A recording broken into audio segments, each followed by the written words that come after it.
ফরিদপুরের চরাঞ্চলে agro agriculture farming পদ্ধতিতে মিশ্র ও আন্তঃফসল চাষের মাধ্যমে নিরাপদ সবজি উৎপাদন ও বাজারজাতকরণের জন্য কৃষকদের মাঝে বিনামূল্যে উন্নত সেচ মেশিন বিতরণ করা হয়েছে। আমি আশা করি আপনারা চরের মানুষ কৃষির সাথে যেহেতু আপনাদের জড়িত, কৃষির সাথে ওতপ্রোতভাবে জড়িত, এই মেশিনটির মাধ্যমে আমাদের কিন্তু ভাগ্যের পরিবর্তন হতে পারে। বৃহস্পতিবার বেলা 12টায় বেসরকারি উন্নয়ন সংস্থা আমরা কাজ করি একের কার্যালয় চত্বরে কৃষকদের মাঝে এ সেচ মেশিন বিতরণ করা হয়। সেচ মেশিন বিতরণ অনুষ্ঠানে প্রধান অতিথি হিসেবে উপস্থিত ছিলেন কৃষি সম্প্রসারণ অধিদপ্তরের উপপরিচালক মোহাম্মদ শাহাদুজ্জামান। পল্লী কর্মসহায়ক ফাউন্ডেশনের PKSF এর সহযোগিতায় ও আমরা কাজ করি একের বাস্তবায়নে সেচ মেশিন বিতরণের অনুষ্ঠানে অন্যান্যদের মাঝে উপস্থিত ছিলেন একের নির্বাহী পরিচালক MA জলিল, RMTP প্রকল্পের সমন্বয়কারী মোহাম্মদ ফুয়াদ হোসেন,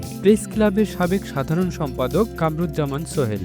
RMTP প্রকল্পের আওতায় এ সময় নিরাপদ সবজি উৎপাদনের জন্য ফরিদপুরের সদর উপজেলার ডিকরিরচর ইউনিয়নের 20 জন কৃষাণীর হাতে বিনামূল্যে উন্নত সেচ মেশিন তুলে দেয়া হয়। The news Bangladesh, national desk.